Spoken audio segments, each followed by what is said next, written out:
Hello, Carlo here. So today is Tuesday o Wednesday ba? Basta we've been a few days past Unbox Con. Maraming salamat sa lahat ng pumunta. Obviously, hindi ko masyado na-shoot maraming stuff na nangyari there because I was all over the place. Pero marami pa rin ako kwento tungkol what happened. And then we will also I'll be sharing with you guys kung ano ba yung mga next big events na mangyayari. Tapos wala lang, chill lang tayo today. So tara, let's go.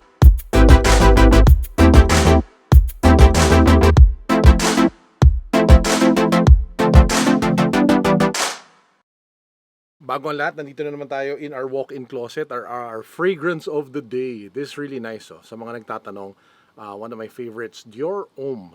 Regalo to na misis ko eh. Sobrang bango. You guys have to check it out. So, we're actually on our way to Green Hills right now. I'll be meeting with Carla to check out ano ba talaga yung pinaka-results ng Unbox Con. And then we have a meeting with another person who will be super key in our next big event. But before that... Panda, say hi to the vlog. Say hi to the vlog. Oh, so cute, so cuddly, cute. Cute talaga ni Panda. Yun si Panda. Cute! Cute. Nakita ko dito sa tambayan, bagong deck box na Pikachu. So, pwede mo itong lagyan. Siguro pang Pokemon cards talaga to. Pero feeling ko kakasya dito magic. So, Pokemon card game. Ang cute! Di ba kung mukha masyadong bonjing pag ito yung ano? Mas tingin mo, Ben? Hindi naman. Pwede naman, di ba? It's cute. No, Carla? Cute. Di ba masisinda kalabang ko pag ito yung gamitin ko? Kahit talagyan lang siya ng tokens, okay na. Hindi, dito ko lalagay yung deck ko. Cute oh. Grabe. Guys, kung gusto niyo to, comment down below. Baka magpa-raffle ako ng isa. O Ben, kaway ka. Yan ang aming head judge for our next big event. Ano next big event natin, Carla? Unbox 350k tournament for Magic. Yun. So, as you guys know, we're heavy into trading card games, especially Magic the Gathering. So, ang next big event namin after Unbox Con is a tournament na ang prize pool ay 350,000 pesos worth of prizes. Marami yun. Diba? So, make sure na kung Magic player kayo, you guys are locked in on our pages for more information. Tapos pagkatapos nun, meron naman tayong Unbox Con. Cebu. Kailan mangyayari yun? Dapat August 24, 25. 26, 27 pero i-move natin dahil because of Manila Sneaker Expo. kung di nyo pa alam, Manila Sneaker Expo, kaibigan natin nagpapatakbo noon sila Boss Ronnie tsaka sila Boss Aram. So guys, please make sure to support Manila Sneaker Expo. Wala pa sila nilalabas na details kung sino yung guest or kung may guest man. Teaser pa lang. Pero knowing Ronnie and Boss Aram, panalo yan. Siguradong sigurado. Tsaka sa SMX sila, di ba, Ray? So, sobrang abangan nyo yan. Mark it on your calendars. Manila Sneaker Expo. Anong number na ba sila? 12 na? 13. Basta sobrang panalo yan. So, yun, abangan nyo yun. So, Carla, kamustahin kita? Ano nangyari sa Unbox Con natin? Masaya ka ba? Masaya ako sa Unbox Con natin. So, ang daming tao na dumating. It's our most attended Unbox Con to date. To date. Especially yung program, ang dami nag-message sa akin about it na ang ganda. From the renters, attendees, sponsors, so lahat sila. Even yung guest talaga in-approach ako na... Kahit yung host na tuwa natin. Yes, yung host na gusto mag-extend for 10 10 years. 10 years na Oo, ganun ka ganda yung feedback na nangyari sa atin. So, I'm very happy doon. Thank you ka sa mga Thank you everyone. Saka sa nag-rent. So sa lahat ng pumunta, nag-visit, nag-rent, nag-sponsor sa atin. So, thank you so much. This is so far yung biggest and most successful event ng Unbox. So, we're very happy na naging part kayo nun. No? So, next year ulit. Ang dami nagtatanong kung magkaka-Unbox Con daw sa November. Oo, madami. Paalam ka kay Rob. Malabo yun, no, right? Baka wala na tayo pang bonus pag gawin natin, pag mag-Unbox Con tayo. So anyway, yun, abangan yun. Announcements for Unbox Con Cebu, as well as Manila Sneaker Expo. Tas coming later this month, next month, June 24 to 25. 24, 25 ba tayo? 24, 25. Yan yung Unbox 350k. 200k yung modern na format, which is happening on Saturday. Tapos ano yung Sunday? 100k na DC, Dual Commander. So watch out for that, guys. Sobrang packed yung calendar natin. So tatapusin na namin itong meeting na to. Tapos babalikan ko kayo later. Okay, so this vlog wouldn't be complete without a sneaker unboxing. So the sneakers that you guys are about to see, kinuha ni Raito from the selection that's here at Unbox Green Hills. Okay, so Ray, ano ba yung unang sapatos na So, ito bubuksan muna natin? tayo. Mga fans ng OG Air Max. Meron Okay. tayo rito nung Air Max 1, pero ito yung big bubble.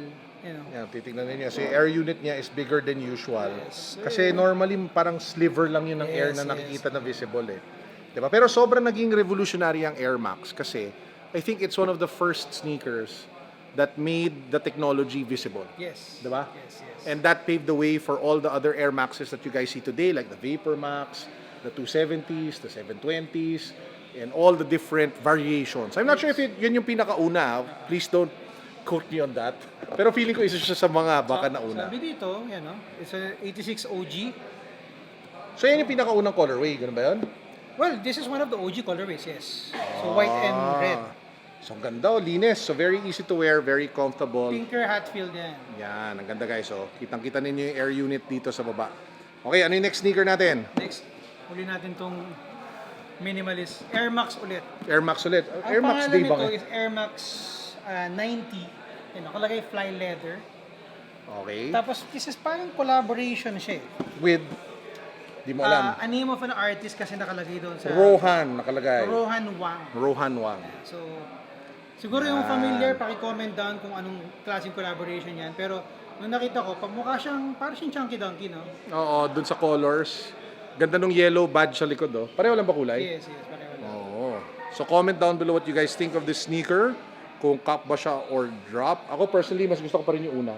Yeah, of course. Linis eh. Sobrang bagay yun with apothecary socks. Yun. Shout out, Seth Shout out to Fowler. Seth Fowler and to Osman who are currently in Japan. Told them to drop by Harajuku because Harajuku is absolutely beautiful. And our next sneaker, So, mga collector dyan, alam niyo na kung obvious ano na yan, piece minus one. Si G-Dragon, di ba? to? Yes, sir.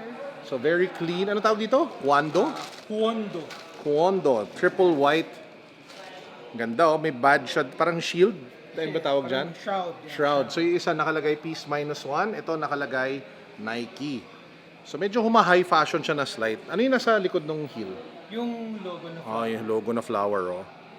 Oh, so among the three sneakers, which one do you guys like? Comment down below kasi magpaparaffle daw, de joke. Pero lahat oy, to available nangako ako magpaparaffle ako ng ano, ng 100%. 100%.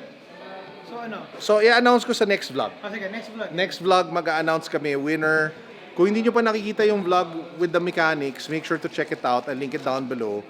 Pwede kayo manalo ng 100% unboxed sneakers in your size. Okay, so make sure that you guys go ahead and do that ASAP. Ray, maraming salamat. Ang ating usual unboxing session. And now, maglalaro lang ako ng Magic. And we're back home. So, kwentuhan lang tayo dito guys. So, medyo sabog na buhok ko. Pagpasensyahan nyo na.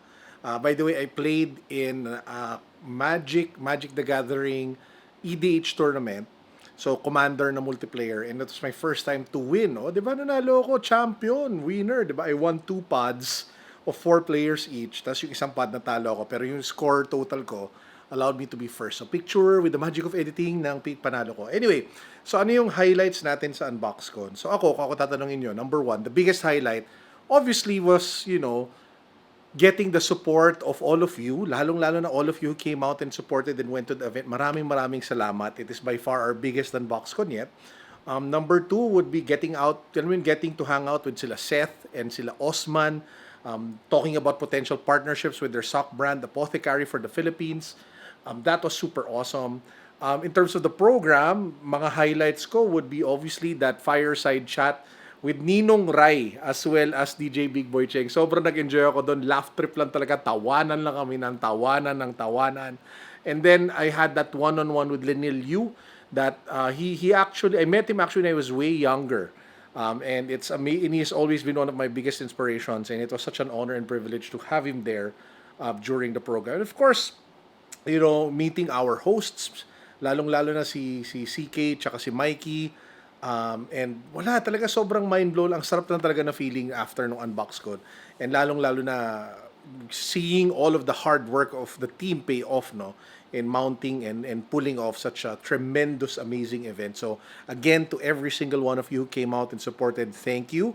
To every single one of the Unbox team that worked so hard to put everything, thank you as well. It was such an amazing last 2 days, no? That weekend was just boom, mind blown lang talaga. So anyway, yun lang yung vlog natin today. I just want to make sure that I still uploaded something para naman nakikita nyo pa rin ako. Again, my promise is to go back to at least uploading at least twice a week. But if we can get around to doing 3 times a week, then might as well. So guys, this is Carlo. Maraming salamat for the support. I am constantly thinking of ways to create more for you and the community at large. And as usual, peace, God bless. What's up? Boom.